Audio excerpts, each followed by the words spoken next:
remercie. Merci. La parole est à Monsieur Jérôme Lambert. Groupe radical, républicain, démocrate et progressiste.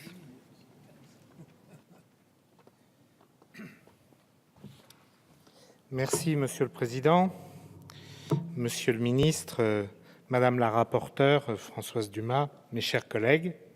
Nous sommes aujourd'hui réunis pour l'examen de la proposition de loi relative à l'exercice par la Croix-Rouge française de sa mission statutaire de rétablissement des liens familiaux.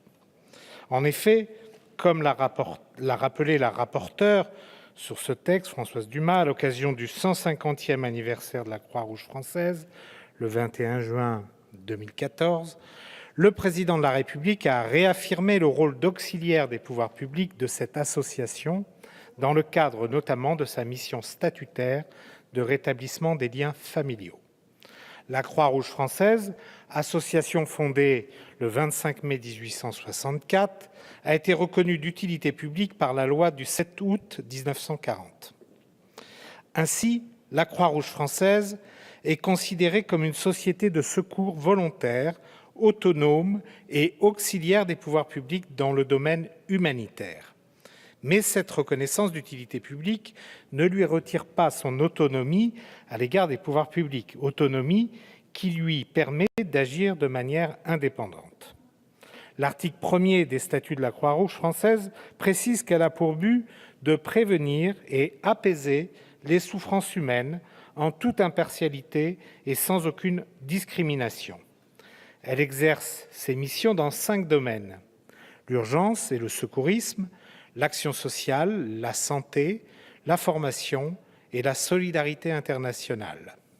Il est d'ailleurs à rappeler que plus de 50 000 bénévoles œuvrent auprès de la Croix-Rouge française afin de répondre aux besoins des personnes ayant subi un préjudice du fait d'une situation humanitaire complexe.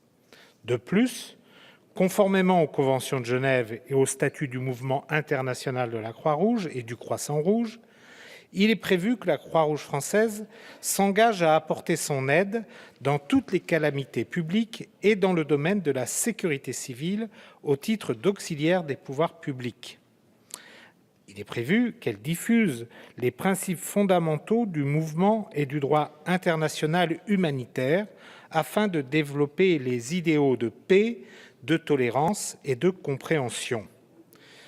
Elle doit exercer une mission de rétablissement des liens familiaux afin de maintenir ou rétablir les liens entre les membres d'une famille et de faire la lumière sur le sort des personnes portées disparues en raison d'un conflit, d'une catastrophe d'origine humaine ou naturelle ou toute autre situation ayant une incidence sur le plan humanitaire. Et c'est précisément ce rôle pivot de la Croix-Rouge française que la proposition de loi dont nous discutons actuellement a pour ambition de renforcer. En effet, cette mission de rétablissement des liens familiaux vise au maintien du lien familial et s'organise autour de 4 activités: la recherche des membres de la famille, l'appui à la démarche de réunification familiale, la transmission de nouvelles aux familles lorsque tous les moyens de communication sont bloqués ou inaccessibles, enfin, la délivrance de certains documents par le Comité international de la Croix-Rouge pour faire valoir un droit ou par les États. Des critères stricts sont appliqués pour faire droit aux demandes nécessitant l'existence d'un lien familial, que la rupture soit causée par une situation humanitaire, de conflit ou de catastrophe, et que la demande émane de personnes situées dans des pays différents, c'est-à-dire d'une personne située dans un pays de conflit souhaitant, par exemple, rétablir un lien avec une personne en France ou inversement. Or, force est de constater la multiplication du phénomène de migration et du nombre croissant de personnes qui ont dû quitter leur pays pour des raisons humanitaires ou de conflits armés, comme c'est le cas pour la Syrie, l'Ukraine, la République démocratique du Congo ou encore la Guinée, portant à 299 le nombre de nouvelles demandes de rétablissement des liens familiaux entre janvier et avril 2016. La continuité du lien familial étant primordiale afin d'informer et rassurer les familles en cas de séparation, une délibération de mai 2012 de la Commission nationale informatique et liberté a autorisé la Croix-Rouge française à mettre en œuvre un traitement automatisé de données à caractère personnel, jugeant la finalité poursuivie comme déterminée, explicite et légitime. Ainsi, dans le but de renforcer cette mission de rétablissement des liens familiaux, l'article 1er de ce texte permet à la Croix-Rouge française, par dérogation aux dispositions du Code des relations entre le public et l'administration, d'obtenir communication de certains documents auprès des administrations de l'État, des collectivités territoriales, de leurs établissements publics administratifs, des organes de sécurité sociale et des organismes assurant la gestion des prestations sociales, alors même qu'en principe, ces documents ne sont communicables qu'à l'intéressé lui-même. En effet, le soutien apporté par l'État et les collectivités territoriales à la Croix-Rouge française, dans ce cadre, doit être encouragé.